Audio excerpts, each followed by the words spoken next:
ज्ञान, बोल बच्चन और अगर बहुत सम्मान चाहिए तो कहीं और चले जाना, लेकिन अगर दर्द, रगड़ा और खुद से लड़ने की ताकत चाहिए तभी मेरे पास आना। इनकी वैल्यू करना पड़ेगी, ठीक है।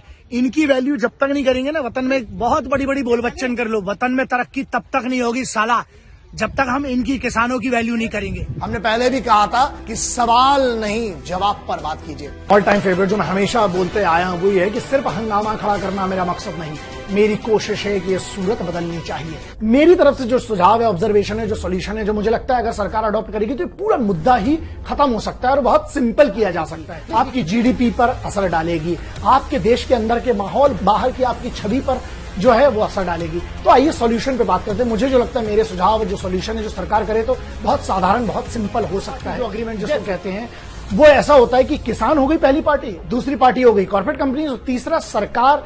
अगर इसमें एक ट्राई पार्टी अग्रीमेंट है तो बहुत अच्छी बात है, क्योंकि उनको डर रहेगा कि सरकार इसमें इन्वॉल्व है, तो लीगैलिटी वाला एक एंगल जो है वो किसानों की तरफ से इसको संभाला जा सकता है। अब जो आती है, जो एफपीओज है, वहां पर ये आती है कि जो ये ग्रुप्स रहेंगे, ठीक है, प्रोड्यूसर्स ग्रुप जो है फार्मर्स के, वो उनका एक ऐसा अग्रीमेंट सरकार तैयार करके उनको दे, एक ड्राफ्ट तैयार कर दे, जिसको हम सैंपल ड्राफ्टिंग बोलते हैं, वो तैयार कर दे। उसमें सिर्फ 2-3 जगह छोड़ दे। जैसे एक जगह ये है कि जो नाम रहेगा किसान का या एफपीओ का जो नाम रहेगा, वो किसान की तरफ से जो रिप्रेजेंटेटर है उनका नाम जो रहेगा, जो फाइनल रेट होगा उसको खाली स्थान छोड़ दिया जाए। उसके बाद एड्रेस छोड़ दिया जाए। उसके बाद जो ऐसी जानकारी है जो कॉमन नहीं हो सकती है वो छोड़ दिया जाए और एक स्टैंडर्ड ड्राफ्ट तैयार कर दिया जाए। वो ड्राफ्ट जो है वो किसानों के पास पहले ही पहुंच जाए, और वो हिंदी भाषा में हो, राष्ट्रभाषा में हो, या फिर जो उनकी एक लोकल लैंग्वेज जो वहां के कोर्ट्स में चलती है, जो जहां पर भी चलती है, उसमें वो पढ़ पाए, समझ पाए और एक एडवांस में उनको दे दिया जाए।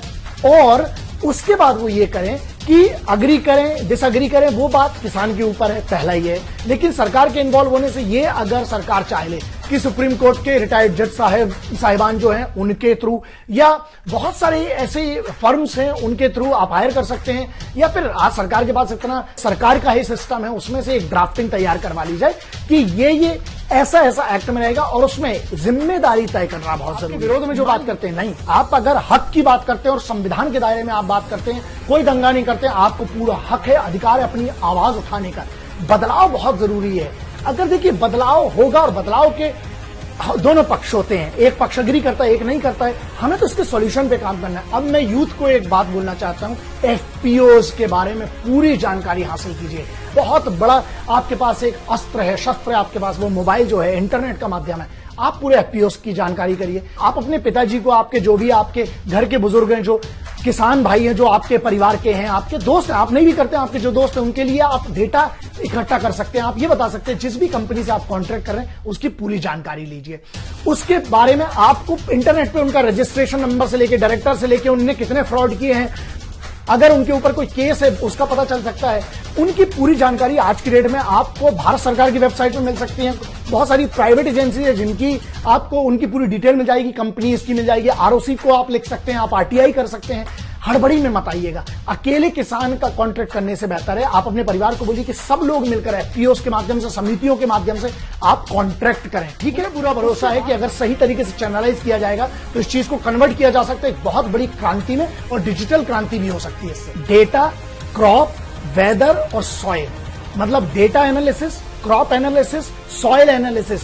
अगर हमारे बच्चों को हम हमारी एजुकेशन पॉलिसी में अगर हम ये चीज पढ़ाएं ना, उनको उनके एनालिसिस करने के लिए पूरे को पूरा कोर्स किया जाए। आप खुद सोचिए, मुझे बड़ा दुख लगता है कि लोग कहते हैं कि मतलब किसान के बच्चे को डॉक्टर बनना है, इंजीनियर बनना है। क्यों नहीं किसान के बच्चे को इतना अभिमान दिया जाता है कि किसान के परिवार का लड़का ये बोले कि मुझे किसान ही बनना है, भाई मैं किसान हूं, मुझे कुछ काम करने की जरूरत नहीं है, मैं अपने खेत से अपनी इज्जत भी कमा सकता हूं, अपनी रोजी रोटी भी कमा सकता हूं। ये बहुत बड़ा सवाल है। तो मुझे लगता है कि हमें स्कूल कॉलेजेस में इसको इंट्रोड्यूस करना चाहिए।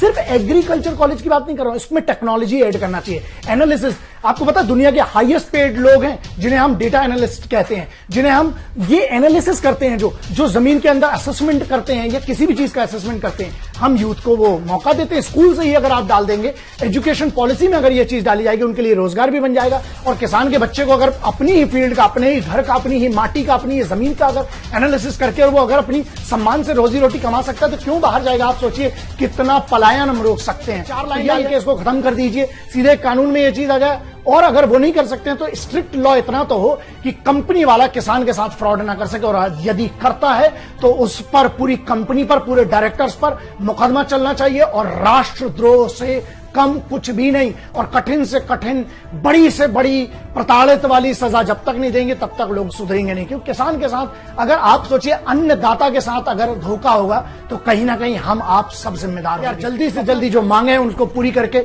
जल्दी से जल्दी हमारे देश को बेहतर बनाने में सब इकट्ठा बनकर और बेहतर बनाते हैं। जय हिंद, वंदे मातरम, इंकलाब जिंदाबाद, भारत माता की जय, जय जवान जय किसान।